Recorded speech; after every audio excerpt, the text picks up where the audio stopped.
माझी आई single mother होती. लहानपणापासूनच तिने माझा सांभाळ केला आणि तेव्हापासूनच तर माझ्या वयाच्या 21 वर्षापर्यंत मी फक्त तिलाच माझ्या डोळ्यासमोर पाहिले होते.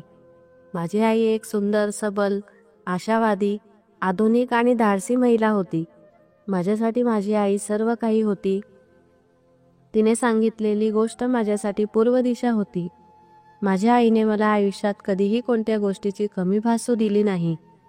माझी आई कॉलेजला प्राध्यापिका म्हणून जॉब करत होती, त्यामुळे तिला चांगला पगारही होता. आम्ही एका मोठ्या फ्लॅटमध्ये राहत होतो.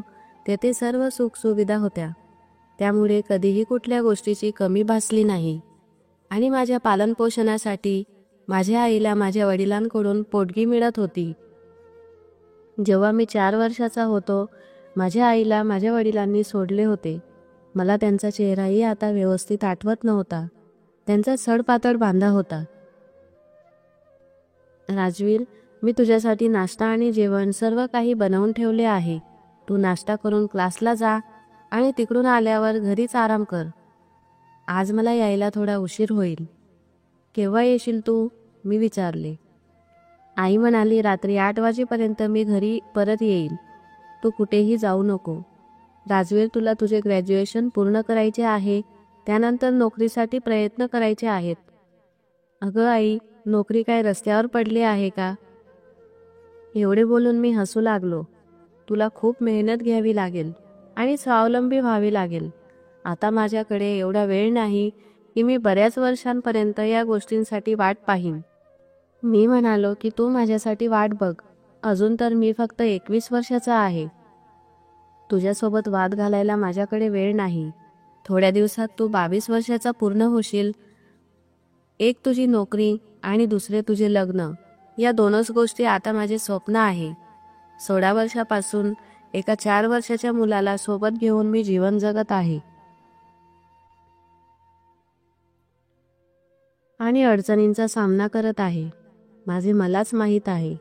घटस्फोटानंतर तुझ्यासाठी तुझ्या वडिलांकडून कोणतीही अपेक्षा करणे व्यर्थ होते. बोलता बोलताच माझी आई भावूक झाली आणि तिच्या डोळ्यात पाणी आले. मी म्हणालो, मला तुझी परिस्थिती चांगलीच माहीत आहे. तू जे सांगशील तेच मी करेल आणि तुला आधार देईल. बेटा, तू स्वतःचा आधार हो, माझा नाही. एवढे बोलून पर्स घेऊन माझी आई बाहेर निघून गेली. माझी आई मिसेस सीमा शाह एक आधुनिक, तरुण, सुंदर महिला होती. जर तिने जीवनसाथी म्हणून कोणाला पसंत केले असेल तर मी तिला विरोध करणार नाही. प्रत्येक स्त्रीचे एक व्यक्तिगत जीवन असते. ती ते प्रत्येकासोबत वाटू शकत नाही. आता मी विचार केला की आता मी मोठा झालो आहे, त्यामुळे मी माझ्या कामात व्यस्त झालो. रात्री माझी आई उशिरा घरी आली होती आणि वरती मला तिचा हसण्याचा आवाज आला. जेव्हा मी डोकावून पाहिले तेव्हा ती सतीश अंकल सोबत आली होती. बऱ्याच दिवसानंतर मी माझ्या आईला एवढे खुश पाहिले होते. सतीश अंकल तिला सोडून गेले. ते माझ्या आईचे चांगले मित्र होते. जर त्या दोघांनी सोबत राहण्याचा विचार केला असता तर या गोष्टीत मला काहीही प्रॉब्लेम नव्हता. कारण जो व्यक्ती माझ्या आईला सोडून गेला होता त्याच्यासाठी माझी आई आयुष्यभर का थांबेल, असा विचार मी करू लागलो. घरात येऊन आई मला म्हणाली की राजवीर, आजचा दिवस तुझा कसा गेला? आणि तिने मला प्रेमाने जवळ घेतले. मी म्हणालो, चांगला गेला. आणि तुझा? ठीक होता, असे ती म्हणाली. अरे, तू हे काय करत आहे? मी म्हणालो की मी आज तुला आराम देण्याचा विचार केला म्हणून मी डाळ भात बनवला आहे. त्यावर माझी आई मला म्हणाली की अरे वा, माझा मुलगा किती समजदार झाला आहे. पण मी तर जेवण करून आली आहे. मी म्हणालो की तू तर मला सांगितलेही नाही आणि मी नाराज झालो. माझी आई मला सॉरी म्हणू लागली आणि म्हणाली की काही हरकत नाही, मी उद्या सकाळी खाऊन घेईल. मी एकटा जेवण करत होतो आणि आईकडे पाहत होतो. आज ती खुश होती. जेव्हाही मम्मी सतीश अंकल सोबत बाहेर जात होती तेव्हा ती खूप आनंदित दिसत होती. किती दिवस ती माझ्यामुळे एकटी राहणार होती. तिलाही आनंदी आणि सजून धजून चांगले राहण्याचा अधिकार होता. कारण लोक प्रत्येक वेळी एका स्त्रीकडूनच सर्व बलिदान करण्याची अपेक्षा करतात. मी माझ्या आईच्या बाबतीत नेहमी विचार करत होतो की कशा प्रकारे मी तिला चांगले जीवन देऊ शकतो. आतापर्यंत तर ती व्यवस्थितच होती. आम्ही आर्थिकदृष्ट्याही सुदृढ होतो. आणि स्वतःच्या मर्जीचे मालक होतो. माझ्या आईने स्वतःला मैत्रिणींमध्ये आणि पार्टींमध्ये तसेच सामाजिक कार्यात गुंतवून ठेवले होते, पण तरीही ती एकटी होती. एके दिवशी आईचा चांगला मूड पाहून मी तिला म्हणालो की आई, तू किती दिवस एकटी मेहनत करणार आहे? त्यापेक्षा एकाचे दोन होणे योग्य नाही का? हे ऐकल्यावर ती म्हणाली की तू हे काय सांगत आहे? तिला खूप आश्चर्य वाटले. मी म्हणालो की यात काय झाले? जर एखाद्या पुरुषाला घटस्फोट केल्यानंतर दुसरे लग्न करण्याचा अधिकार आहे, तर स्त्रीला का नाही? माझी आई थोड्या विचारात पडली आणि त्यानंतर मला म्हणाली की तू सतीशबद्दल तर बोलत नाही ना? मी म्हणालो की मी कोणाच्याही बाबतीत बोलत नाही. मी तुझ्या एकटेपणाच्या बाबतीत बोलत आहे. त्यावर आई मला म्हणाली की आता तू मोठा झाला आहे आणि तू तुझ्या पद्धतीने विचार करत आहे. परंतु बेटा, या जगात प्रत्येकाला सर्व काही भेटत नाही. त्यातलीच मी एक आहे. मी आईला म्हणालो की पण आई, तुम्ही तर दोघे एकमेकांना पसंत करतात ना, मग तुम्हाला लग्न करायला काय हरकत आहे? माझी आई मला म्हणाली की तू माझी चिंता करू नको. तू लवकरात लवकर तुझ्या पायावर उभा राहण्याचा प्रयत्न कर. पण का? तेव्हा माझी आई मला निरखून पाहू लागली आणि म्हणाली की जर मी दुसरे लग्न केले तर मला या घरातून बाहेर काढले जाईल आणि जी 25,000 रुपये पोटगी मला मिळते ती मला दिली जाणार नाही. आणि ती माझ्याकडे एकटक पाहू लागली. त्यावर मी काहीही प्रतिक्रिया दिली नाही. तेव्हा ती तिच्या कामात व्यस्त झाली. त्या दिवसानंतर माझी आई माझ्याशी खूप मोकळेपणाने बोलू लागली. ती मला सतीश अंकलविषयी गोष्टी सांगत असे. ती त्यांच्यासोबत बाहेरगावीही जात असे आणि तेही आता घरी येऊ लागले होते. पण या गोष्टीचे मला जराही वाईट वाटले नाही. माझ्यासाठी माझ्या आईचं सुख आणि आनंद महत्त्वाचा होता. त्यानंतर मी रात्रंदिवस मेहनत केली. सर्व गोष्टींकडे दुर्लक्ष केले. मी मित्रांसोबतही जाणे बंद केले होते. शेवटी मला यश मिळाले. ग्रॅज्युएशननंतर मी स्पर्धा परीक्षांचा अभ्यास केला आणि मला बँकेत अधिकारी म्हणून जॉब मिळाला. माझी पहिली पोस्टिंग अलिबागला झाली. त्यामुळे मला आईला सोडून जावे लागले. माझी आई खूप नाराज झाली. ती माझी पॅकिंग करू लागली आणि मला सल्ला देऊ लागली. नोकरी लागल्यामुळे मी खूप उत्साहित होतो. वेगळाच आनंद मला होत होता. माझी रात्रीची ट्रेन होती. आईलाही सोबत यायचे होते, पण तिच्या ड्युटीमुळे तिला येता आले नाही. सुरुवातीला मी हॉटेलमध्ये थांबण्याचा निर्णय घेतला आणि त्यानंतर रेंटने घर घेण्याचा विचार केला. गावातून मी काही वस्तू घेऊन आलो. तेव्हा माझी आई सतीश अंकल सोबत बोलत होती की मी ज्या गोष्टीला घाबरत होती तीच गोष्ट होत आहे. शेवटी राजवीरची पोस्टिंग त्याच गावात झाली जिथे त्याचे वडील राहत आहे. अंकल म्हणाले की तू उगाच टेन्शन घेत आहे. राजवीरला तर हेही माहीत नाही की त्याचे वडील कुठे राहतात आणि ते कसे आहेत. तू विनाकारण घाबरत आहे. आई त्यांना म्हणाली की तरीही जर योगायोगाने तो त्यांना भेटला तर? अंकल म्हणाले की ते एकमेकांना ओळखतील कसे? आणि राजवीरला तर आपल्या वडिलांबद्दल जाणून घेण्याची इच्छाही दिसत नाही. नाहीतर त्याने तुला विचारले असते. आई म्हणाली सांगता येत नाही. शेवटी रक्त एकच आहे. त्यानंतर मी जास्त काही ऐकले नाही. जेव्हा मी आतमध्ये आलो तेव्हा त्यांनी विषय बदलला. पण माझे वडील अलिबागला राहतात हे ऐकून माझ्या मनात विचार येऊ लागले. बऱ्याच वर्षापूर्वीचा त्यांचा फोटो मला आठवू लागला. आता मला बेचैन वाटू लागले. जेव्हा आई माझ्यासाठी खाण्याचे पदार्थ बनवत होती तेव्हा मी गुपचूप चावी घेतली आणि लॉकर उघडले आणि तेथे माझ्या वडिलांचा फोटो शोधू लागलो. आणि अचानक मला माझ्या वडिलांचा फोटो, त्यांचा फोन नंबर सर्व काही मिळाले. मी ते सर्व काही माझ्या खिशात ठेवले आणि अचानक माझी नजर एका पेपरवर गेली. ते पाहून मी आश्चर्यचकित झालो, कारण तो पेपर म्हणजेच माझी आई आणि सतीश अंकलच्या कोर्ट मॅरेजचा होता. तेवढ्यात माझी आई रूममध्ये आली आणि मला म्हणाली की तू लॉकर का उघडले आहे? मी आईला खोटं सांगितलं की माझे नवीन शर्ट सापडत नाही. आई म्हणाली की तुझ्या बॅगमध्ये ठेवले आहे. ठीक आहे, मी बघतो. आणि एवढे बोलून मी तेथून निघून गेलो. मी मागे वळून पाहिले तेव्हा आई कागदपत्र व्यवस्थित ठेवत होती आणि तिने लॉकर बंद केले. स्टेशनवर पोहोचताच माझी आई भावूक झाली. मी तिला समजावण्याचा प्रयत्न करत होतो, कारण पहिल्यांदाच मी तिच्यापासून दूर जात होतो. मी ट्रेनमध्ये बसलो आणि माझी आई रडू लागली. सतीश अंकलने माझ्या आईला सावरले आणि स्टेशनच्या बाहेर घेऊन गेले. ट्रेन निघू लागली आणि मी निवांत बसलो. पण माझ्या मनात विचार येऊ लागला की आपल्या आयुष्याचे एवढे मोठे सत्य आईने माझ्यापासून लपवले होते. अलिबाग समुद्रकिनारी असलेले शहर होते. त्यानंतर मी हॉटेलमध्ये गेलो आणि आता रोज बँकेत जाऊ लागलो. तेथील लोकही चांगले होते. आठवड्याभरातच मला रूम मिळाला होता. आता रोज माझी आई माझ्याशी 1-1 तास फोनवर बोलत होती आणि माझ्या रुटीनबद्दल मला विचारपूस करत होती.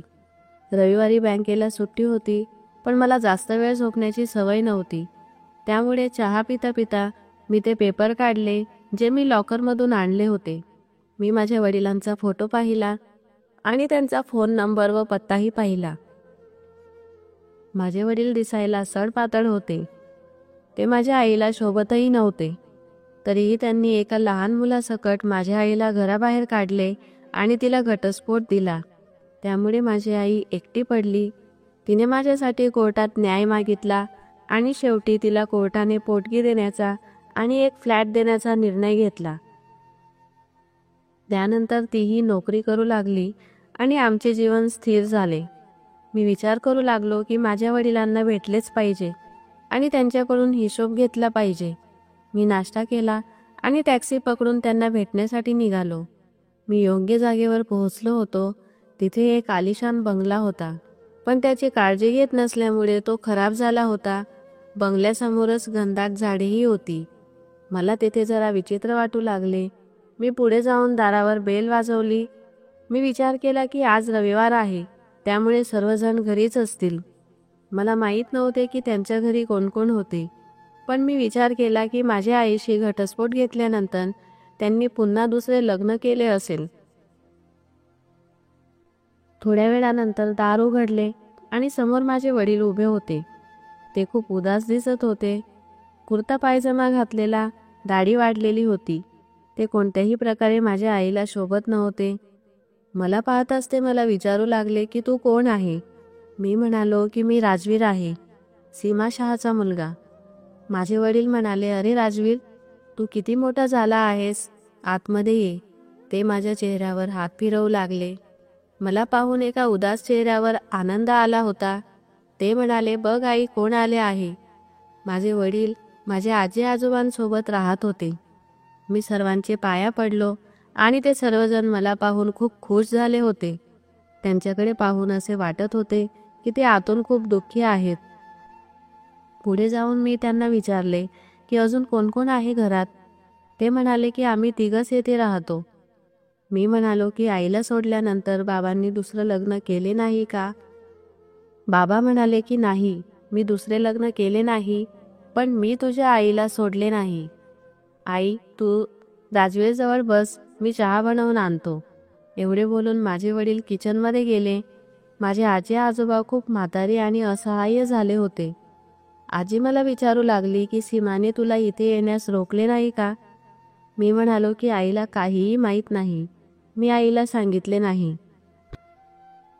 पुढे आजी विचारू लागली की तू आणि तुझी आई कशी आहेत, तू सध्या काय करत आहे? तुला पाहून आज आम्हाला खूप आनंद झाला आहे. तुझ्या आजोबांना लकवा झाला, त्यामुळे ते व्यवस्थित बोलूही शकत नाही. आम्ही तर तुला भेटण्याची अपेक्षाच सोडून दिली होती. तेव्हा मी आजीला म्हणालो की मला बँकेत नोकरी मिळाली आहे आणि आता मी इथेच राहणार आहे. आईने मला शिकवले, माझे पालनपोषण केले. तुम्ही लोकांनीही माझा तपास घेतला नाही. मी आणि माझी आई ठीक आहे. आजी मला शांततेने एकटक पाहू लागली आणि म्हणाली की तुझ्या आईने कोर्टाकडून आदेश घेतला होता की जर तुझे वडील तुला भेटण्यासाठी येतील तर ती त्यांच्यावर केस करू शकेल. मी आश्चर्याने विचारले की का? तुझ्या आईने कोर्टाकडून परवानगी घेतली होती. तिने तुझ्या वडिलांना हिंसक मानसिक रुग्ण म्हणून घोषित केले होते. तिने कोर्टात असे सांगितले होते की तुझे वडील तिला मानसिक आणि शारीरिक दोन्ही प्रकारे टॉर्चर करतात. तिने कोर्टात सतीश डॉक्टरने बनवलेले खोटे रिपोर्ट सादर केले होते. माझी आजी मला सांगत होती तेव्हा मी आजीला म्हणालो की तू का माझ्याशी खोटं बोलत आहे आणि माझ्या आईला दोषी ठरवत आहे. त्यावर आजी म्हणाली की मी का खोटं बोलू, मी सर्व काही खरं सांगत आहे. तुझ्या आईने पैसे आणि घर मिळवण्यासाठी हे सर्व काही केले. डॉक्टर सतीश सोबत तिचे लग्न आधीपासूनच संबंध होते. तिने माझ्या मुलाला फसवले आणि खोटं बोलून तिने तुझ्या वडिलांसोबत घटस्फोट घेतला. माझे वडील काहीही बोलले नाही. आजी बोलत होती आणि मी ऐकत होतो. तुझ्या वडिलांनी घाबरून सर्व काही सहन केले हे ऐकून मी शांत झालो होतो. आज माझा मुलगा फक्त 20,000 रुपयात त्याचे आणि आम्हा दोघांचे पालनपोषण करत आहे. तो नोकरी करतो आणि स्वयंपाक करून आम्हाला खाऊ घालतो. आमच्या गोळ्या औषधींचा खर्च, आमची काळजी घेणे, आमच्यामुळे तो कुठेही जात नाही. तुझे वडील न केलेल्या गुन्ह्याची शिक्षा भोगत आहेत. आजी खूप हळूवार बोलत होती, कारण माझ्या वडिलांनी ऐकू नये म्हणून. मी सुन्न झालो होतो. माझ्यात एवढी हिंमतही नव्हती की मी आजीला धीर देईल. पुढे आजी मला म्हणाली की मी तुला सर्व काही सांगितले आहे, कारण तुझे वडील स्वतः तुला काहीही सांगणार नाही. आता माझे वडील चहा नाश्ता घेऊन येत होते, त्यामुळे आम्ही आमचे बोलणे बंद केले. माझे वडील मला प्रेमाने खाऊ घालत होते. त्यांनी मला खाण्यासाठी बऱ्याचशा वस्तू आणल्या होत्या. मी डोळ्यात अश्रू घेऊन पोटभर खात होतो. थोड्या वेळात मी जाण्यासाठी निघालो आणि सर्वांचा आशीर्वाद घेतला. ते निशब्द झाले होते आणि मला आशीर्वाद देत होते.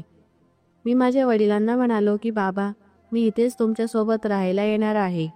मी हॉटेलमधून माझा सर्व सामान घेऊन येतो. माझे वडील म्हणाले की बेटा, तुझी आई पुन्हा या गोष्टीसाठी विरोध करेल आणि मी संकटात सापडेल. त्यावर मी त्यांना म्हणालो की असे काहीही होणार नाही. आता तुम्ही निश्चिंत राहा. जाताना आम्ही एकमेकांकडे पाहत होतो. अचानक मी त्यांच्याजवळ गेलो आणि त्यांना मिठी मारली. त्यांनीही मला जोरात मिठी मारली आणि ते रडू लागले. त्यानंतर मी तेथून हॉटेलवर परत आलो. दुसऱ्या दिवशी सकाळी मी पूर्ण निर्णय घेऊन सामान पॅक करून निघू लागलो, तेव्हा आईचा फोन आला आणि ती म्हणाली की बेटा, आज तू मला फोनही केला नाही. मी म्हणालो की हो, मी व्यस्त होतो. मी माझ्या वडिलांना भेटायला गेलो होतो. हे ऐकून आई आश्चर्यचकित झाली आणि ती म्हणाली, काय, तुला त्यांचा पत्ता कसा मिळाला आणि तू मला न विचारता त्यांना भेटायला कसा गेला? ती माझ्यावर रागातच ओरडू लागली. मी म्हणालो की ते सर्व मी तुला नंतर सांगेल, पण आधी तू मला सांग की एवढ्या वर्षापासून किती गोष्टी माझ्यापासून तू लपवल्या आहेत. तू बाबांवर खोटे आरोप लावले आणि मला म्हणाली की तुझ्या बाबांनी मला घटस्फोट दिला आहे. या गोष्टीत जराही सत्य नव्हते. आई मला म्हणाली की हे सर्व कोणी तुला सांगितले? राजवीर, हे सर्व खोटं आहे. मग खरं काय आहे आई? तू आणि सतीश अंकल लग्नाच्या आधीपासूनच जवळचे मित्र होते ना? बाबांशी लग्नानंतर तुला वाटले की तू त्यांच्यासोबत राहू शकत नाही, म्हणूनच तू त्यांच्यावर खोटे आरोप लावले आणि त्यांच्याकडून फ्लॅट आणि पोटगीसाठी कोर्टात मागणी केली. सर्व काही व्यवस्थित झाले होते, पण एकच गोष्ट चुकीची झाली की सर्व सत्य माझ्या समोर आले. आई मला म्हणाली की तुला सर्व काही खोटं सांगितलं गेलं आहे. तेव्हा मी आईला म्हणालो की मला बाबांनी तुझ्याविषयी एक शब्दही चुकीचा सांगितला नाही, पण तरीही मला सर्व काही माहीत आहे. तू सतीश अंकल सोबत गुपचूप कोर्ट मॅरेज केले आहे ना? कारण ही गोष्ट जर सर्वांना माहीत झाली तर तुला पोटगीचे पैसे मिळणार नाही. आता हे सत्य ऐकून माझी आई सुन्न झाली होती. ती काहीही बोलली नाही. मी म्हणालो, ठीक आहे आई, तू अंकलसोबत सुखी राहा. मी माझे कर्तव्य पार पाडेल. तू माझ्यासाठी भरपूर काही केले आहे, पण आता मी माझ्या वडिलांकडे जात आहे. त्यांना आणि माझ्या आजी आजोबांना माझी गरज आहे. आई म्हणाली की तू मला असे एकटे सोडू नको. तेव्हा मी म्हणालो की तू एकटी नाही, तुझ्यासोबत अंकल आहेत आणि अधूनमधून मी तुला भेटण्यासाठी येत राहील. शेवटी तू माझी आई आहे. आई मला म्हणाली की राजवीर, मी तुझ्यासाठी कोर्टाकडून तुझी कस्टडी घेतली होती आणि आताही मी कोर्टात जाऊ शकते आणि या गोष्टीमुळे तुझे वडील पुन्हा संकटात सापडू शकतात. तेव्हा मी आईला म्हणालो की आई, तू मला धमकी देत आहे का? मी आता 25 वर्षाचा झालो आहे आणि मी माझ्या इच्छेने कुठेही राहू शकतो. आणि राहिली कोर्टाची गोष्ट, तर मीही कोर्टात सत्य उघड करू शकतो. हे ऐकून आईचा रडण्याचा आवाज येऊ लागला. आई माझ्याकडून माफी मागू लागली आणि मला म्हणाली की माझ्याकडून खूप मोठी चूक झाली आहे, मला माफ कर आणि तू परत घरी ये. मी म्हणालो मी परत येईल, पण त्याआधी माझ्या वडिलांसाठीही माझे कर्तव्य आहेत, ते मला पूर्ण करायचे आहेत. आणि आता यापुढे तुला पोटगीचे पैसेही मिळणार नाही, कारण माझ्या वडिलांनी खूप कष्ट घेतले आहेत. आता मला त्यांचे दुःख कमी करायचे आहे आणि त्यांचा भार उतरवायचा आहे. तू अंकलसोबत खुश राहा. तुला खूप शुभेच्छा. आणि एवढे बोलून मी फोन कट केला. सर्व सामान पॅक करून मी माझ्या वडिलांना कळवले की मी तुमच्याजवळ येत आहे. त्यानंतर मी तिथे पोहोचलो. माझ्या वडिलांनी खूप आनंदाने माझे स्वागत केले. आता मी त्यांच्यासोबत राहू लागलो आणि त्यांचे दुःख दूर करण्याचा प्रयत्न करू लागलो. तर मित्रांनो, तुम्हाला आजची कथा कशी वाटली हे कमेंट करून नक्की कळवा आणि आपल्या मित्रांसोबत शेअर करायला विसरू नका. चॅनलवर नवीन असाल तर चॅनलला सबस्क्राईब करा आणि लाईक करा. पुन्हा भेटूया एका नवीन कथेसह. धन्यवाद.